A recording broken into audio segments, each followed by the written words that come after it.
ये मेरे मालवा के पठार से होकर बहती है।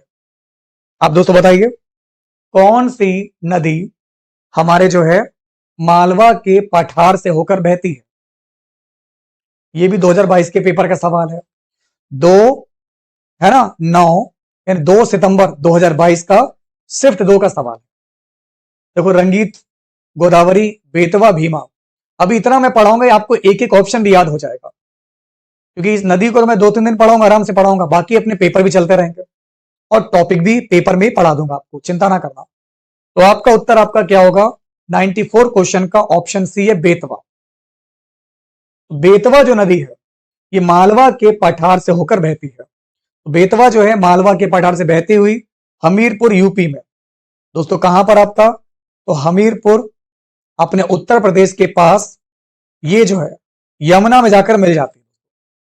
तो बेतवा नदी मालवा के पठार से बहती हुई हमीरपुर यूपी के पास यमुना में आके मिलती है। इसका उद्गम दोस्तों अगर मैं पूछूं कहां से हुआ उद्गम, आप दोस्तों बताइए। तो मेरे बच्चों इसका उद्गम हुआ है विंध्य पर्वत श्रेणी एमपी से।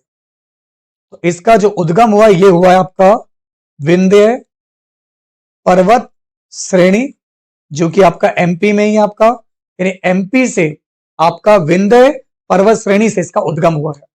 और इसकी सहायक नदियों में जो फेमस नाम है धसान और जामनी का है। नोट करेंगे दोस्तों यहां पर, एक इसकी जो ट्रिब्यूटरी रिवर है टीआर, एक इसकी नाम है नदी का नाम है सहायक नदी का नाम धसान। धसान जो है ये इसकी ट्रिब्यूटरी रिवर है, और एक है जामनी, जामनी भी इसकी ट्रिब्यूटरी रिवर का नाम है ना। इतनी बात समझ में आ गई आपको।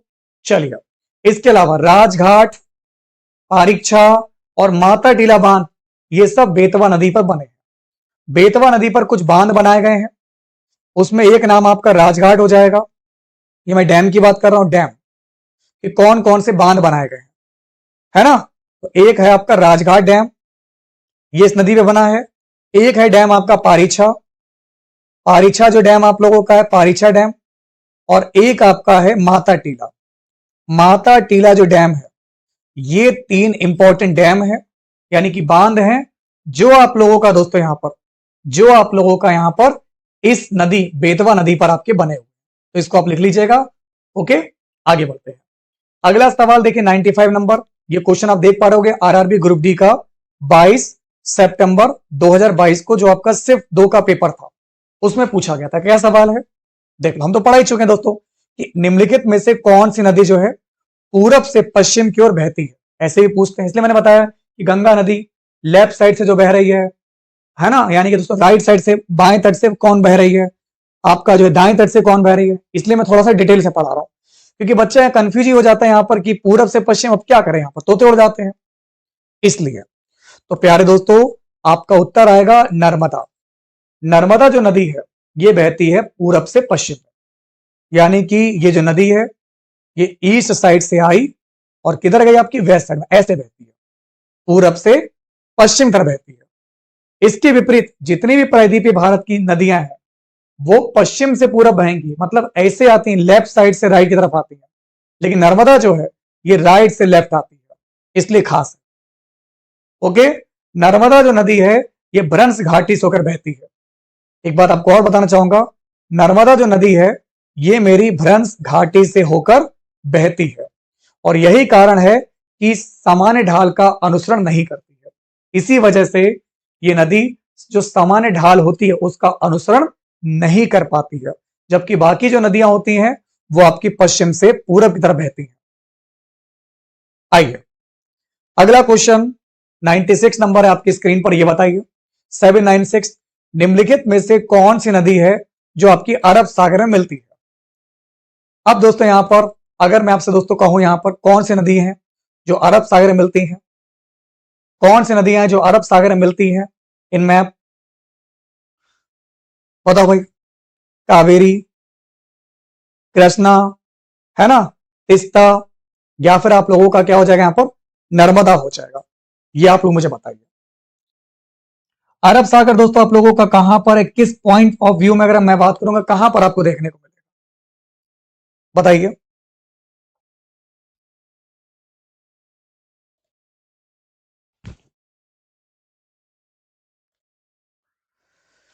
देखिए, अब मैं दोस्तों भारत का एक नक्शा बनाता हूं आप लोगों के सामने। ये मैंने मैप ले लिया है ना। इधर अगर आप देखो भारत का, अगर प्रायद्वीपीय भारत का अगर आप सेगमेंट समझना चाहते हो मुझसे यहाँ पर, तो सबसे इंपॉर्टेंट बात मैं आपको बताना चाह रहा हूं, एक बात मेरी नोट करके लिख लीजिए, आप नोट डाउन कर लीजिए। ये है अरब सागर, जो आपका वेस्ट साइड में पड़ता है, और पूरब साइड में दोस्तों आपका क्या है, पूरब साइड में आप लोगों का यहां पर है बंगाल की खाड़ी।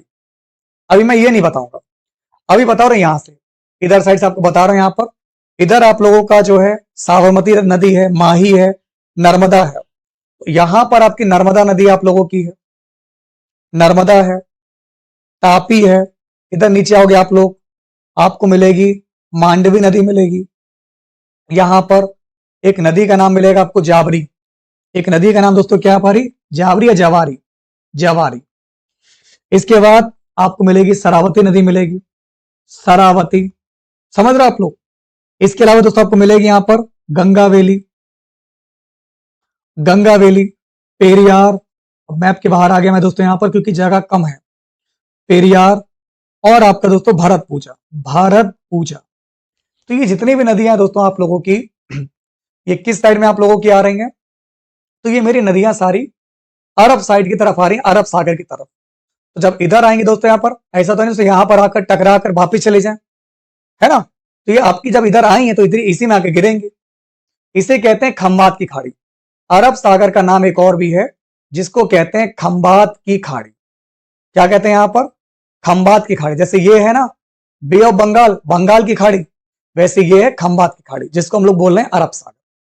तो मेरे सवाल का उत्तर क्या हो जाएगा, इस सवाल का प्यारे बच्चे उत्तर आपका क्या होगा, नर्मदा हो जाएगा।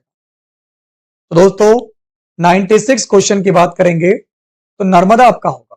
तो कौन सी नदी अरब सागर में आके मिलती है, तो नोट करिएगा, अरब सागर में आपकी नर्मदा, तापी, मांडवी, जवारी, सरावती, गंगा वैली, पेरियार और भरतपुजा, ये सब आप लोगों की जो है अरब सागर में आके मिल रही है। हाँ, अरब सागर, हिंद महासागर है तो फिर बंगाल की खाड़ी भी है। हिंद महासागर नीचे है आपका, ये इंडियन ओशियन है ना, वेस्ट साइड में आपका अरब सागर पूरा है, ये बंगाल खाड़ी। पानी तो वही है ना, बस अलग अलग लोकेशन, उसका नाम अलग अलग कर दिया जाता है।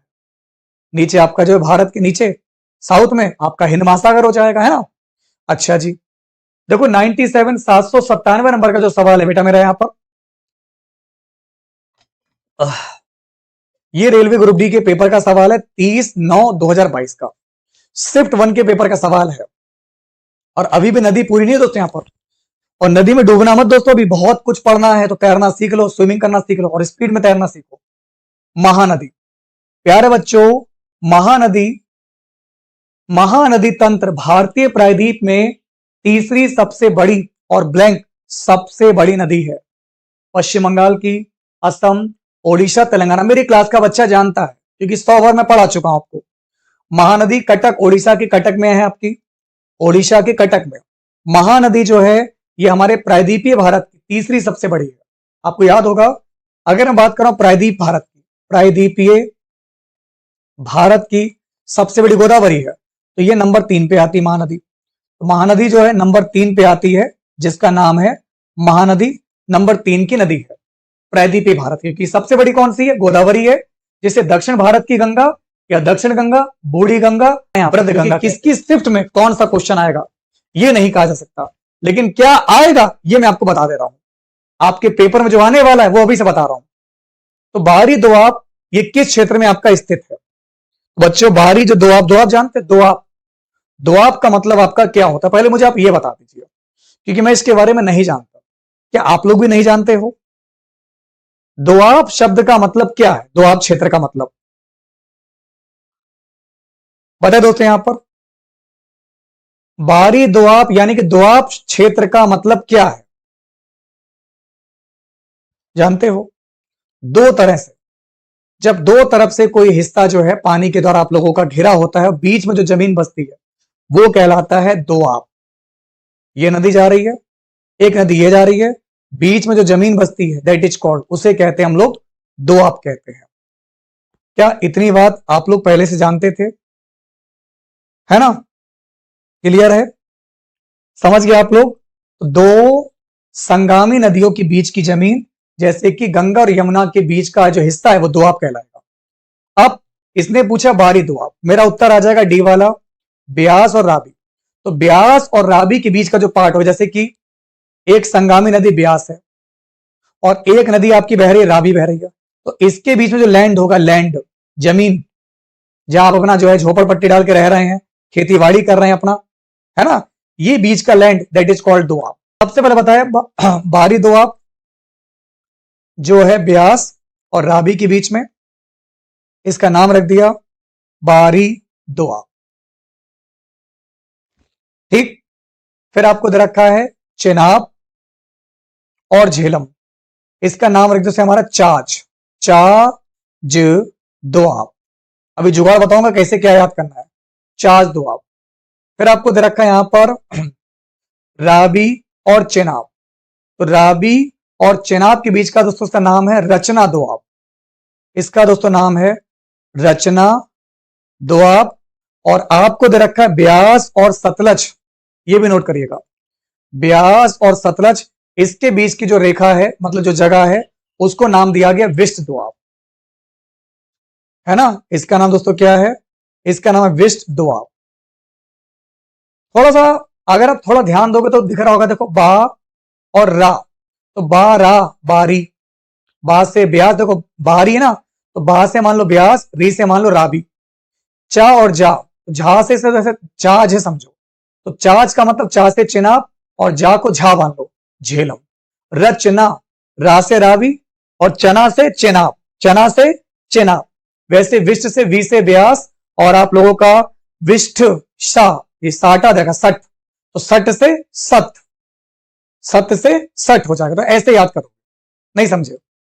बारी, बा से ब्यास, री से रावी, चा झ, चा से चेनाब झ, जा झा, झा से झेलम, रा से रावी, चना से चेनाब और वी से ब्यास और शिष्ट इष्ट सत। देखो सत या सठ, मैं कहूं सत या कहूं सठ, बात तो एक ही है ना, सतलज। तो इस तरीके से आप इसको याद रखेंगे, ये देसी तरीके बीच में बताता चलूंगा, जहां तक पॉसिबल होगा हर कोशिश संभव प्रयास करेंगे। आगे बढ़ता हूं, अगला सवाल आपकी स्क्रीन पर है, आप लोगों के सामने, इसको देखिए। ये क्वेश्चन रेलवे ग्रुप डी के पेपर का 8/9/2022 का सेकंड मीटिंग का पेपर का सवाल। सवाल पढ़िए, हमें सवाल दे रखा है पूर्णा और गिरना नदी। आप देखिए दोस्तों, पूर्णा और गिरना जो नदी है, ये निम्नलिखित में से किस नदी प्रणाली की सहायक नदियां हैं। पूर्णा हो गई और गिरना हो गई, तो पूर्णा और गिरना जो है ये हमारी ताप्ती की सहायक नदियां हैं। पूर्णा और गिरना ये हमारी ताप्ती की सहायक नदियां हैं। अब ताप्ती की जो ट्रिब्यूटरी रिवर है, जिसको मैं टीआर लिखता हूं, इसका मतलब है ट्रिब्यूटरी रिवर। दो तो मैंने बताई, आपका पूर्णा और गिरना, एक और लिखिए पंजारा। पंजारा भी क्या है, ताप्ती की सहायक नदी है। एक आपका है वाघुर बोरी, एक और दोस्तों नोट करेंगे आप लोग, बाघुर बोरी, और एक आपका है अनर, अनर। तो ये सभी नदियां किसकी हैं, ये सभी नदियां ताप्ती की सहायक नदियां हैं। अगला देखिए, इनमें से किस नदी का उद्गम स्थल महाराष्ट्र में महाबलेश्वर के पास में स्थित है, महाराष्ट्र के। तो ये भी अभी हमारा ब्रह्मपुत्र वाला सिस्टम चल रहा है, अभी भी गंगा वाला हिस्सा नहीं है ये। तो दोस्तों आपका उत्तर क्या होगा, आपका क्वेश्चन ये भी रेलवे ग्रुप डी का 30/8/2022 का शिफ्ट 2 का क्वेश्चन है। आपका उत्तर आएगा कृष्णा। दोस्तों कृष्णा, कृष्णा नदी जिसका उद्गम हुआ है महाराष्ट्र में महाबलेश्वर के पास से, इसकी टोटल लंबाई कितनी है। हाँ, तो कल मैंने आपको पढ़ाया भी था, इसकी टोटल जो लेंथ है LENGTH, इसकी टोटल लंबाई जो है लगभग 1400 किलोमीटर है। तो कृष्णा नदी की जो लंबाई है 1400 किलोमीटर है, और इसकी जो ट्रिब्यूटरी रिवर है TR, इसकी TR में आपकी आती वर्णा, आपको याद होगा, हमने आपको कोयना बताया था, कोयना, वर्णा, कोयना, पंचगंगा भी हमारी जो है कृष्णा की सहायक नदी है। पंचगंगा, एक कृष्णा की है दूध गंगा, एक कृष्णा की दूध गंगा है, एक इसकी ट्रिब्यूटरी रिवर है तुंगभद्रा, तुंगभद्रा भी इसकी सहायक नदी है।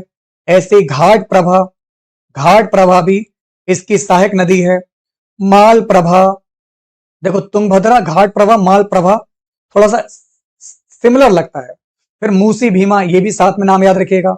एक मूसी और आपकी भीमा, ये दोनों नदियां भी कृष्णा की सहायक नदी है। बाकी इसमें नाम आ रहा ताप्ती का। ताप्ती निकलती है एमपी के मुल्ताई से। ताप्ती निकली है मध्य प्रदेश के मुल्ताई से। दोस्तों ये कहां से निकली है? ताप्ती निकली है मुल्ताई से, एमपी में। कोसी भी मैं पढ़ा रहा था आप लोगों को, यहां लिख लो एल। कृष्णा नदी की लंबाई 1400 किलोमीटर है। ये मैं क्यों लिख रहा हूं? ताकि जब बच्चों को तक पीडीएफ पहुंचे मेरी, उस पीडीएफ में बच्चे मेरी राइटिंग समझ सके, इसलिए मैं लिख रहा हूं, ताकि बाद वाले बच्चों को दिक्कत ना हो। कोसी, तो ये निकलती नेपाल से गोसाई धान शिखर से। तो अभी मैंने बताया, तो कोसी निकलती है नेपाल से, जिसे भी कहते हैं बिहार का सूप। तो ये निकलती है नेपाल से, और नेपाल में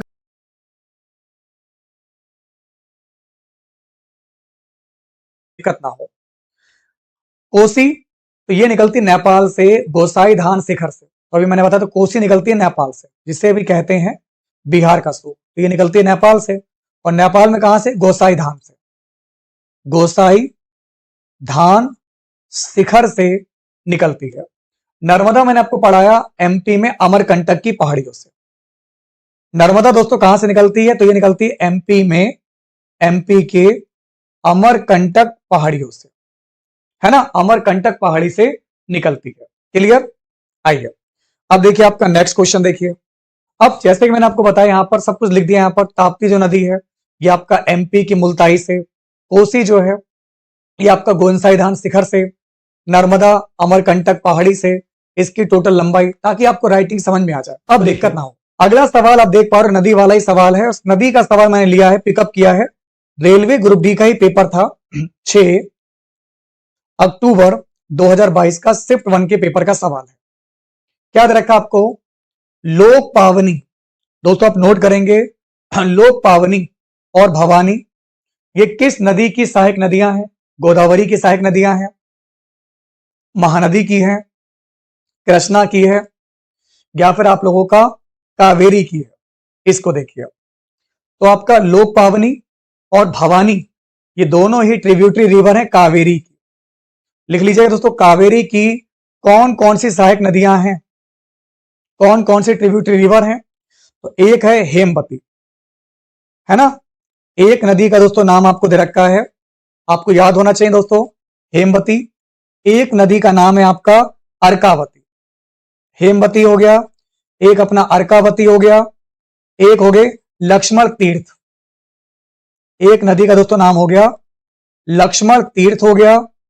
एक नदी का नाम है दोस्तों काविनी या कविनी, कवविनी, ये इसकी सहायक नदी है।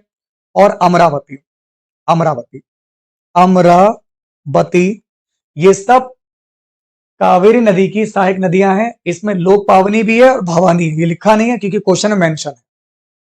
कावेरी का उद्गम कहां से हुआ है? ये कहां से दोस्तों आई है? अगर मैं उद्गम की बात करूं, उद्गम ऑफ कावेरी, तो ये हुआ इसका उद्गम कर्नाटक राज्य के ब्रह्मगिरी पहाड़ी से, है ना। इसका उद्गम दोस्तों हुआ है कावेरी का कर्नाटक राज्य के ब्रह्मगिरी, ब्रह्मगिरी पहाड़ी से, ठीक है ना। तो आप याद रखिएगा, इसका उद्गम हुआ है, लिखते चलिएगा, अपडेट करते रहिएगा, क्योंकि जो पढ़ा रहा हूं उसको पढ़ते रहिए, जो आगे पढ़ा हूं उसको लिखते रहेगा और अपडेट करते रहेगा। इसका उद्गम हुआ है कर्नाटक राज्य के ब्रह्मगिरी पहाड़ी से हुआ है, ठीक है। एक सवाल आपको और बताऊंगा आज, 999 बहुत आगे आ गए दोस्तों, 999 नंबर का सवाल आप यहां पर देखोगे, है ना। चलिए ये देखिए, दक्षिण भारत की पेन्ना नदी, दक्षिण भारत की पेन्ना जो नदी है ये निम्नलिखित में से किस पहाड़ी से निकलती है? बोलिए बेटा। तो दक्षिण भारत की जो पेन्ना नदी है ये किस पहाड़ी से निकली है? तो ये निकली आप लोगों की है नंदी पहाड़ी से। हमारा उत्तर क्या हो जाएगा? नंदी पहाड़ी। तो पेन्ना जो नदी है कहां से आई? कर्नाटक से आई है। तो मैं लिख देता हूं यहां पर, पेन्ना नदी की बात कर रहा हूं। पेन्ना नदी जो हमारी है ये कर्नाटक के नंदी दुर्ग, ये दोस्तों कर्नाटक के आप लोगों का नंदी दुर्ग पहाड़ियों से निकली है। कर्नाटक के नंदी दुर्ग पहाड़ी से निकली है और आंध्र प्रदेश से बहती हुई, और ये दोस्तों आपकी आगे जाती है, आंध्र प्रदेश में जाती है, और उसके बाद आंध्र प्रदेश से बहते हुए बंगाल की खाड़ी में जाकर गिर जाती है। कहां जाकर गिरती है? तो ये गिरती है बंगाल की खाड़ी में, ठीक है ना। इसके अलावा पापधानी और चित्रावती ये इसकी सहायक नदियां हैं। तो पेन्ना नदी की अगर मैं बात करूं टीआर सिस्टम की, तो इसका जो टीआर सिस्टम है, इस टीआर सिस्टम में एक नदी का नाम है पापधनी, है ना, पापाधनी, और एक और दोस्तों नदी का नाम है चित्रावती। इसको भी नोट करेंगे दोस्तों, चित्रावती। चित्रावती दोस्तों नोट करेंगे आप लोग, इस पॉइंट को भी आप लोग लिख लेंगे दोस्तों, पापाधनी और चित्रावती, ये दोस्त की सहायक नदी। आप बढ़ते हैं अगले सवाल। तो निम्नलिखित में से कौन सी नदी भारत की हिमालय नदियों में सबसे पश्चिमी है? तो सबसे पश्चिमी में जो हमारा सिंधु वाला पूरा सिस्टम है, और इस सिस्टम में जितनी भी नदियां आ रही हैं, सिंधु के अंतर्गत जितनी भी मैंने नदियां पढ़ी सिस्टम में, वो सभी नदियां हमारी पश्चिम साइड की है। ओके, गंगा जो नदी है ये मैदानी हिस्से की है, और ब्रह्मपुत्र जो है ये पूर्वी भारत की नदियां हैं सारी। तो हमारा उत्तर आ जाएगा सिंधु, जो कि बिल्कुल सही जवाब है। सिंधु जो नदी है मैं आपको पढ़ा चुका हूं, भारत की हिमालय नदियों में से सबसे पश्चिमी नदी है, जिसका उद्गम होता है मानसरोवर झील के पास, तिब्बत में। तो तिब्बत में मानसरोवर झील के पास चेमांग युंग डूंग, क्या नाम है इसका, चेमांग यंग डूंग ग्लेशियर से होता है। यह आपकी उत्तर पश्चिम दिशा में प्रवाहित होते हुए हिमालय पर्वत को काटकर डमचौक के निकट भारत में प्रवेश करती है। और इसमें आपकी झेलम, इसमें आपकी चिनाब, इसमें आपकी रावी, इसमें आपकी ब्यास, इसमें आपका सतलज, ये पांचों नदियां आती हैं, 6 नदियां आती हैं, झेलम, चिनाब, रावी, ब्यास, सतलज, और एक सिंधु। आपका क्वेश्चन आपके सामने आ चुका है। क्या क्वेश्चन कह रहा है आप लोगों से? भारत के किस राज्य से इसरो ने विकास इंजन का सफलतापूर्वक परीक्षण किया, जो भारत के पहले मानव वाहक रॉकेट गगनयान को शक्ति प्रदान करेगा? आपको याद है इस सवाल का जवाब क्या है? तो आपका आंसर आएगा दोस्तों यहां पर तमिलनाडु होगा, है ना। तो भारत के तमिलनाडु राज्य में आपका महेंद्रगिरी से इसरो ने विकास इंजन का सफलतापूर्वक प्रक्षेपण किया था। तो तमिलनाडु से दोस्तों कहां से आपका, तो आप नोट करेंगे महेंद्रगिरी से। कहां से दोस्तों आपका? महेंद्रगिरी से। किसने लॉन्च किया? इसरो ने इसको यहां पर जो है लॉन्च किया है, और ये है विकास इंजन का सफलतापूर्वक इसको जो है परीक्षण किया गया है। और ये जो है हमारे भारत का पहला मानव वाहक रॉकेट गगनयान को शक्ति प्रदान करेगा। अगला सवाल है, एक साइकिल चालक 2.5 किलोमीटर की दूरी 4 मिनट 10 सेकंड में तय करता है, ठीक है, कोई दिक्कत नहीं। समान चाल से 6 किलोमीटर की दूरी तय करने में कितना समय लगेगा? अब यह सवाल है, इसको बेसिक से समझना है दोस्तों। कैसे लगाओगे आप लोग? बेसिक क्या है, शॉर्टकट क्या है, कैसे सवाल को लगा सकते हो? देखिए, आप लोग ये तो जानते हो दूरी बराबर क्या होता है। दूरी, दूरी यानी कि डिस्टेंस, दूरी बराबर होता है चाल इंटू समय। पढ़ा है आपने? दूरी बराबर क्या होता है? तो दूरी बराबर होता है चाल इंटू समय, ठीक है। मुझे दूरी पता है 2.5, समय पता है 4 मिनट 10 सेकंड का। तो यहां से मैं व्यक्ति की चाल निकाल पाऊंगा? नहीं निकाल पाऊंगा।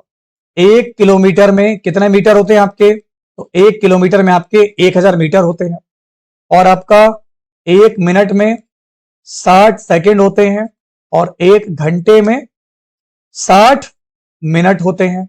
इस प्रकार आप देखोगे 1 घंटे में मिलाकर टोटल सेकंड कितने हो जाएंगे? 3600 सेकंड हो जाएंगे। जैसे यहां पर आपको क्वेश्चन दे रखा था 2.5 किलोमीटर, आपको दूरी दे रखी थी 2.5 किलोमीटर, तो आप डायरेक्ट लिख सकते हो 1 किलोमीटर मतलब 1000 होगा, तो आप लिख सकते हो इसको यहां पर 200-2500 मीटर लिख सकते हो।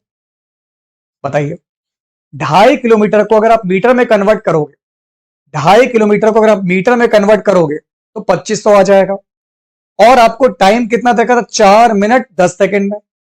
आपको जो टाइम दे रखा था 4 मिनट 10 सेकंड का, तो 1 मिनट में 60 सेकंड होते हैं, तो 4 मिनट में 4 इंटू 60, 10 सेकंड एक्स्ट्रा, तो 6 चौक 24, 240, 240 10 250 हो जाएगा। यानी टाइम कितना आ गया? टाइम आपका 250 सेकंड आ गया। चाल निकाल लीजिए। अब चाल दोस्तों आपकी क्या होती? चाल, चाल बराबर होता है दूरी बटे समय। दूरी है 2500 मीटर की, समय है 250 सेकंड का। आपने काट दिया, चाल कितनी आ गई? 10 आ गई। आपकी चाल आ गई है 10 मीटर पर सेकेंड, यानी आपकी जो स्पीड है वो कितनी है, आपकी स्पीड आ गई है 10 मीटर पर सेकेंड। अब क्वेश्चन में आइए वापस, आपसे क्या पूछा है, आपको 6 किलोमीटर की दूरी तय करनी तो कितना समय लगेगा। तो जैसा कि आप जानते होंगे दोस्तों, यहां पर समय निकालना है, तो समय बराबर क्या होगा, दूरी बटे चाल। दूरी कितनी है, 6 किलोमीटर। 6 किलोमीटर का मतलब क्या होगा, 6000 मीटर है। और आपकी चाल कितनी है दोस्तों, यहां पर वो आपको यहां पर दे रखी है, चाल दे रखी है 10। आपने काट दिया, आपका 0 0 से कट गया और आपका टाइम आ गया दोस्तों यहां पर 600 सेकंड। तो 600 सेकंड टाइम आया है, तो 600 सेकंड का मतलब होता है, इसको 60 से काटोगे, वैल्यू मिनट में आ जाएगी, और 60 धाम 600, तो आपका टाइम आ जाएगा 10 मिनट। इसका मतलब है कि समान चाल से अगर वो अपनी चाल 10 रखता है, तो 10 की चाल से 6 किलोमीटर की दूरी को पार करने में इसको कितना समय लगेगा, तो इसका समय लगेगा 10 मिनट का, है ना। तो अगर आपका आंसर आ रहा है 10 मिनट, बिल्कुल सही है। आइए अगला सवाल देखिए आपका क्या है, केंद्रीय बजट। दोस्तों केंद्रीय बजट 2022 और 23 में सहकारी समितियों के अधिभार को कितने परसेंट से घटाकर 7% करना प्रस्तावित है, जिसकी आय 1 करोड़ से 10 करोड़ के बीच में है। अब आप समझो, यहां पर बहुत विशेष सवाल है। हमने आपको बजट के सवाल पढ़ाए हैं, अभी मैं आपको और भी चीजें बजट की पढ़ा दूंगा, आप चिंता ना करना। एमएसएमई वाला जो है, इतने करोड़ से इतने करोड़ तक अगर आपका इन्वेस्टमेंट है तो कितना फायदा ले पाओगे, इससे ऊपर का तो किस में जाओगे, वो सब आपको अलग से बताऊंगा। आप देख सकते हो पेपर में भी ये क्वेश्चन आते हैं, देख लो। तो केंद्रीय बजट 2022 और 23 में जो आपकी सहकारी समिति थी, इनके अधिभार को कितने परसेंट से घटाकर 7% किया गया। तो इसको इन्होंने 12% से घटाकर कितना किया, 7% कर दिया आप लोगों का, है ना। तो आप नोट करिए दोस्तों, हमारा सही उत्तर क्या होगा, सही जवाब होगा आपका ऑप्शन नंबर आपका हो जाएगा डी वाला।